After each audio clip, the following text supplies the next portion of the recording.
예, 오늘의 시장 브리핑 방송 시작하겠습니다. 내용 정리를 해보면 초반에는 나쁘진 않았는데 그러니까 미국의 소비 지표가 잘 나왔잖아요. 그래서 이제 시장이 좀 올라갈 만한 분위기긴 했는데 또 시장에서는 지표가 저렇게 좋으면 금리 빨리 올리는 거 아닌가? 이렇게 이제 걱정을 하게 되죠. 또 이제 몇몇 인사들이 인플레이션 생각보다 오래 갈 거야. 그리고 이제 또 일부 연준 인사가 또 긴축을 빨리 하는 게 좋아. 이렇게 또 매파적인 발언 한 것도 있게 하기 때문에 지표가 좋다라는 게 경기가 좋구나 이런 쪽으로 반응하기보다는 금리, 인플레이션 이쪽에 좀 반응하는 재료로 우리나라에서는 좀 변질이 되는 그런 형태가 이제 만들어졌고요. 그다음에 달러, 오늘은 제가 환율 좀 이따 자세히 말씀드릴 건데 달러 강세가 계속 이어지고 있잖아요. 제가 이제 찜찜한 오늘 미증시에서 좀 유일한 흠은 달러다 그렇게 말씀을 드렸었는데 이게 이제 좀 생각보다 영향을 좀 많이 준 것 같아요. 오늘 외신에서 시황을 보면 달러 강세가 아시아 증시에 영향을 줬다 이런 식으로 보도가 나온 것도 있었거든요. 그래서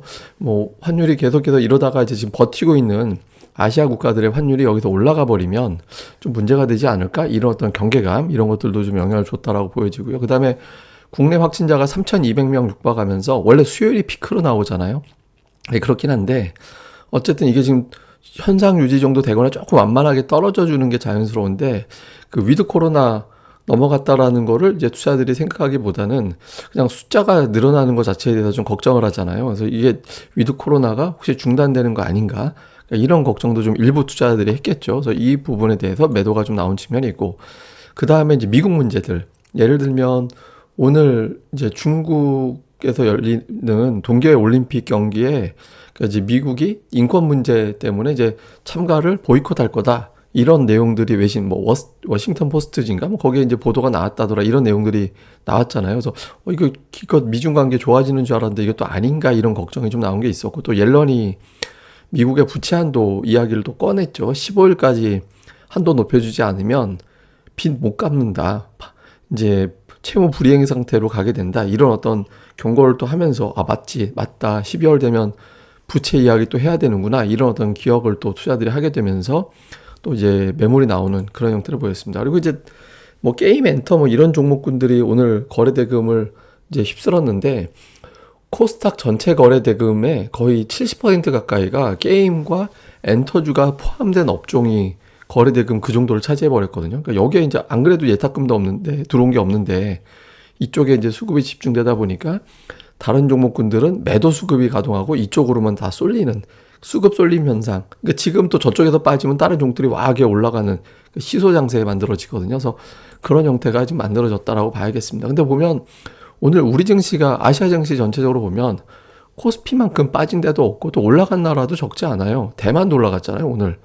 예, 그러니까 이거 봐서는 우리 증시가 좀 오버한 것 같거든요. 그래서 이게 조금 중국 관련된 루머, 확진자 추이, 그 다음에 이제 환율 상승에 따른 수급, 그러니까 이게 외국인들 선물 매도가 좀 유난하게 나왔죠. 그래서 이런 어떤 것들이 투자자들이 좀 우리나라에서 좀 유난하게 반응하는 그런 어떤 결과물로 만들어진 게 아닌가 이렇게 봐야겠습니다. 그러니까 차트로 보면 이제 양봉이 좀 빈번해졌다가 오늘 큰 음봉 나오면서 5일선도 깨버리는 그런 형태가 돼버렸죠. 이게 이제 제가 어제 그 말씀 드렸잖아요. 그러니까 이게 올라갈 때 빨리빨리 3050까지 치고 나가는 흐름이 좀 이번 주에 한번 시도가 되거나 그 비슷한 움직임이 좀 나와주지 않으면 안 된다. 근데 오늘 반대가 돼버렸어요. 오늘 이만큼 올라갔어야 되는 날. 근데 이게 오늘 현물 쪽 수급보다는 좀 선물 쪽 수급 영향을 좀 많이 받았다라고 보여지거든요. 이게 금방 또 반전이 될 수도 있습니다. 그래서 이게 변동성이라고 봐야 되기 때문에 오늘 이렇게 맞고 연속해서 음봉이 연달아 나오면 좀 골치 아파집니다. 그럼 또 이때 장세로 돌아갈 수 있어서 그러니까 내일 또는 모레장에서는 또 곧바로 또 큰 양봉으로 돌리는 그런 흐름, 또 외국인들 선물도 매수로 또 바뀌는 그런 흐름이 나오면서 좀 이렇게 변동성이 커지는 형태, 그런 형태로 좀 봐야 되지 않나. 그러니까 오늘 외국인들이 현물에서 매도가 되게 세게 나온 건 또 아니어서 지금의 저 현상은 하락 전환이라기보다는 좀 이거 변동성이 되게 큰 장이구나. 그러니까 요 정도로 이제 봐야 될 것 같습니다. 그리고 이제 수급에서 보면 외국인들이 팔진 않았죠. 오늘 주로 매도는 금융투자였잖아요. 예, 그러니까 선물을 외국인들이 장중에 이제 15,000계약 이상 팔았다가 이제 그나마 좀 줄이긴 했는데 이게 제가 이제 선물 같은 경우는 그 외국인들이 10월 8일 이후에 3만 한 2, 3천 계약 정도 매수가 누적이 돼 있었거든요. 그러니까 이게 보통 일반적으로는 한 2만 5천 계약, 3만 계약 그 정도 왔다 갔다 하면 그게 이제 맥스가 돼요. 한쪽 방향에서. 그런 경우가 많습니다. 물론 이제 제가 이례적으로 한 4만 계약 이상 한쪽으로 쏠리는 것도 본 적이 있긴 한데, 보통 아이고 3만 계약 정도 한쪽으로 쏠리면 반대쪽으로 한번 바꾸던데, 그러니까 이런 식으로 이제 그런 경우가 많이 있거든요. 그래서 선물은 이제 매도가 나올 만도 했죠. 그리고 제가 금융투자는 어차피 이번 주에 매도로 돌아설 가능성이 좀 있었고, 그러니까 이제 오늘 외국인들이 팔지는 않았기 때문에, 그러니까 지금으로서는 그냥 외국인들이 선물을 팔고 반대를 금융이 잡고, 금융이 이제 선물을 샀으니 현물을 팔고, 뭐 하여튼 이런 구도가 만들어져서 선물 영향이 좀 큰 것 같이 보이긴 합니다. 그래서 지금은 추세라기보다는 조금 이제 변동성, 그러니까 변동성 성격이 조금 더 강하지 않나 이렇게 봐야 될 것 같고요. 그러니까 업종으로 보면 뭐 이게 상승 종목이 많을 수가 없었어요. 그러니까 개인이 매수를 많이 한 데다가 이제 전기전자하고 서비스 업종 매수했잖아요. 그러니까 이제 외국인들 매수한 종목 상위를 보면 게임 아니면 저 일부 IT주들 뭐 이런 거 한 두어 개 있고 나머지는 다 게임주 뭐 이런 쪽이었거든요. 그러니까 기관 쪽에서도 마찬가지로 그런 쪽 종목군들이 조금 이제 매수 쪽은 상단이었고, 그러니까 특정 종목 이외에는 거의 다 매도 수급이었다 보니까 이제 상승하는 종목이 좀 늘어나기가 어려운 그런 형태였던 것 같습니다. 그리고 오늘 거래 대금을 보시면 삼성전자가 7,700억이었거든요. 맥스트가 6,200억, 다날이 6,100억이 터졌고요. 덱스터가 이제 6,000억 가까이 터졌고, 카카오 게임즈가 5,700억, 뭐 초록뱀 미디어, NC소프트, 크래프톤 이런 거잖아요. 그러니까 보시면 막 게임, 한글과 컴퓨터도 뭐 거래대금 상위에 포진해 있고, 그러니까 삼성전자 빼놓고 나면 그냥 업종이 그냥 다 대충 보이잖아요. 그러니까 이거 그냥 메타버스나 NFT라든가 그러니까 이런 쪽으로 연결 짓는 종목들에만 자금이 막 쏠려가는 거죠. 저기다 저 정도 거래대금이 터졌다는 얘기는 그냥 온 동네 사람들 저기에 잔치 열렸다고 저기로 다 가는 거예요. 나머지가 텅 비는 형태가 됐죠. 그러니까 주머니 지갑 들고 가는 형태가 아니라 딴 거 팔고 절로 가는 형태가 되다 보니까 수급이 너무 한쪽으로만 쏠려버리면서 이제 시장이 좀 견디기가 어려운 그런 구도가 이제 됐던 것 같습니다. 그래서 요 구도 속에서 이제 시장이 좀 어떻게 전개될까 생각을 해보면, 외국인들 선물을 되게 많이 팔았잖아요. 저거는 지금 물론 오늘 신규 매도가 제법 쌓였기 때문에 이제 하락 쪽 베팅이 적지 않게 들어온 것 같아요. 그래서 이제 조금 단기적으로 문제될 소지는 분명히 있습니다. 근데 이제 어쨌든 선물 쪽으로 주로 의존해서 팔았다라는 거는, 시장이 밀렸다라는 거는 또 이게 변동성으로 봐야 되거든요. 그렇다고 뭐 올라가는 것도 아니지만 일방적으로 때리기만 하는 것도 아니다. 더 변동성이 이어질 건데, 다만 오늘 너무 많이 팔아놔서 뭐 보통 저렇게 이제 만계약 이상 매도가 나오면 뭐 연속적으로 폭락하거나 또 그렇진 않거든요. 그러니까 변동성이 요란하게 나오는데, 조금 시장이 여기서 좀 기술적으로 좀 좋게 나오려면 목금 중에 하루 또 세게 반등이 나와서 좀 돌리는 그런 흐름이 좀 나와줘야 투자자들이 2,900포인트 이탈에 대한 걱정을 안 하고 또 매수가 들어올 수 있다. 이게 2,900으로 갈수록 오히려 이번에는 3번이나 지지받았는데 이번에 또 확인해야 된다라면 그건 깨는 거 아닌가? 이런 정서가 나올 수 있거든요. 그래서 좀 반등이 나오는지 여부 좀 중요하고요. 그 다음에 지금 코스닥은 주도주의 시소 구도가 불가피하거든요. 그러니까 엔터 게임주가 죽지 않으면 다른 종목이 못 가는 구조가 돼버렸어요. 예탁금이 없으니까. 그래서 이제 이 구조에서 이제 좀 얘들이 숨고르기 할 때 다른 쪽. 근데 제가 뭐 예를 들어서 이제 위메이드라든가 SM이라든가 이런 종목들 보면 월봉에서 큰 양봉이 4개, 5개 정도 나왔거든요. 그러니까 통상적으로 테마성으로 움직이는 종목은 양봉이 4, 5개 정도 나오면 거의 그 다음부터는 좀 시세가 마무리되는 경우가 적지 않았거든요. 그래서 이제 물론 이제 더 갈 수도 있겠죠. 지금 워낙 이례적으로 좀 세다라고 보는 시각도 있으니까. 근데 어쨌든 이게 시소 구도가 당분간 이어질 수밖에 없기 때문에 철저하게 수급을 보면서 종목들 전략을 세워야 된다라는 거고, 그 다음에 이제 그런 가운데서도 메인 대장주들은 뭐 오늘 뭐 시세 보면 막 급등도 나왔다가 이제 오후에 쭉 빠졌다가 막 정신없이 움직이고 막 그러잖아요. 근데 이제 이거 이외의 종목군들 계속해서 추이를 좀 관심 있게 보자. 왜냐면 그렇지 않은 종목들도 오늘 수급이 쌓인 종목들 중에서는 좀 시세가 나오는 경우가 많이 있더라고요. 그러니까 그런 거를 좀 주목해서 볼 필요가 있는 것 같습니다. 그리고 이제 특히 이제 11월에 매수가 누적된 종목들, 제가 이제 뭐 블로그, 텔레그램, 오늘 제가 텔레그램에 올린 종목이 찌라시로 좀 돌더라고요. 그러니까 아마 제 글을 찌라시를 통해서 보신 분들도 계실 것 같은데, 텔레그램에서 보시면 하여튼 뭐 많이들 보셨으니까. 그러니까 어쨌든 거기에도 이제 제가 이런 수급 누적 종목들 올려드리는데, 예를 들어서 이제 제가 오늘 뭐 이게 11월 이후에 이제 기관 외국인들이 매수가 누적된 종목군들을 제가 리스트를 한 50개 정도에서 좀 추린 거였어요.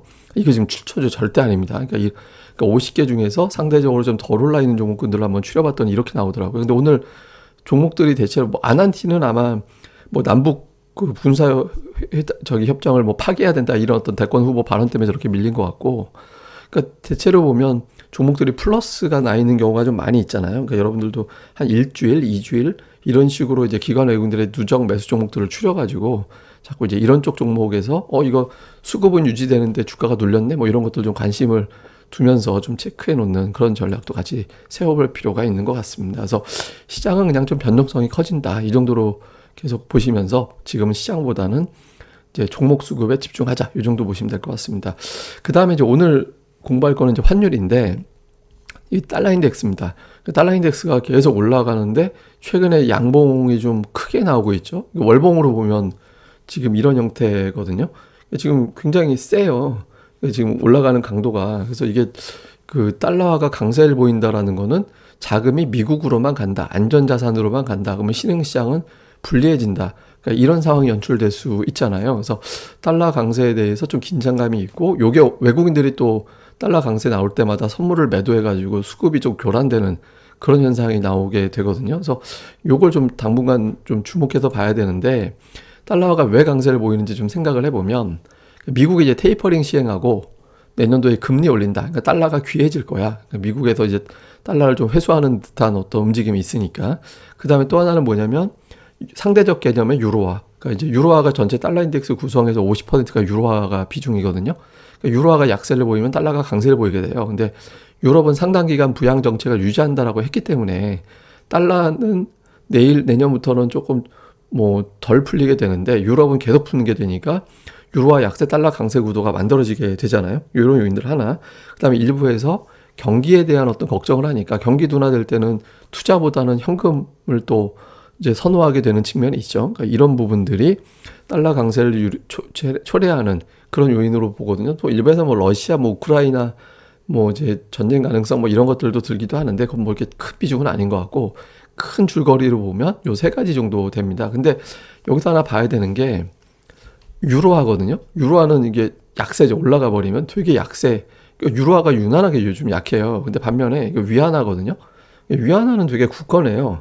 원화를 보면 원달러 환율도 최근 들어서만 놓고 보면은 저게 유로화가 이렇게 치솟고자 올라가고 있는 거에 비하면 위안화라든가 원화는 상당히 잘 반영하고 있거든요. 지금 이게 왜 중요하냐면 유로화만 저렇게 약세를 가는 거랑 위안화 원화가 따라서 약세로 가는 거랑은 시장에 대한 해석이 달라집니다. 저러면 뭐 저건 뭐 일시적인 수급 요인이 좀 있나 보지 뭐 이렇게 이제 해석을 하는 거고, 유로화가 약세 보이는 거는 최근에 독일의 확진자가 다시 증가한다든가 아니면 앞서 말씀드린 대로 유럽 중앙은행이 정책을 또 어떻게 뭐 유지한다든가 이런 것들 때문에 유로화가 좀 약세로 가는 거라서 이렇게 엄청나게 심각한 사안이라고 보기는 어렵거든요. 근데 저게 시작이 돼서 위안화도 약세로 가고 저게 이제 환율이 올라가 버리고 원달러 환율도 다시 1,200원으로 가버리고 이렇게 되면 좀 심각해질 수 있는데, 아직까지 위안화고 원이 버티고 있어서 외국인 투자자들이 현물에서 대량으로 매도할 것 같지는 않습니다. 그래서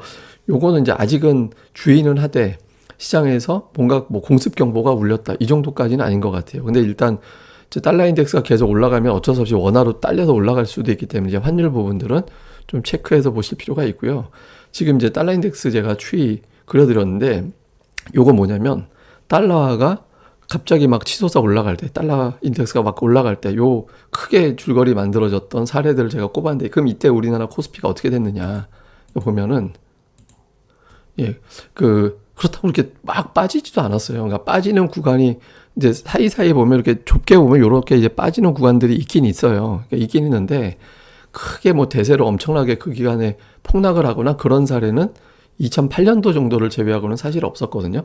근데 저게 지금 왜 저렇게 나오냐면 환율이 올라갈 때 아까 조금 전에 말씀드린 대로 그냥 특정한 어떤 단기 지역별 이슈, 그러니까 뭐 달러 인덱스를 구성하는 하나의 어떤 이슈, 예를 들어 뭐 엔화가 이제 급락을 한다든가 뭐 유로화가 지금까지 급락을 한다든가 저런 요소라면 상관이 없고, 저 2008년도 때 같은 경우는 신용경색, 돈을 조달하지 못해서 달러가 엄청나게 귀해진 상황이 되면서 환율이 폭등을 하고 증시가 급락을 하고 이런 형태로 된 거거든요. 그러니까 신용경색이라는 건 돈을 빌리고 싶은데 못 빌리는 상황 얘기하는 거예요. 그러니까 신용경색 상황까지 이게 연출이 되면 그때 되면 이제 환율이 급등을 하면 주식시장도 폭락을 하는 그런 형태가 되는 거죠. 근데 그 외의 구간에서는 그 두 가지 조건이 이제 조합이 되지 않다 보니까 단기적으로 뭐 한 달 정도 고전을 해도 결국엔 시장이 올라가는 그런 형태가 좀 반복되긴 했습니다. 그래서 지금 아직 그러니까 원화가 버티면 이제 뭐 기존의 어떤 그냥 잠깐 조정 보이는 거지 이런 형태가 되는 거고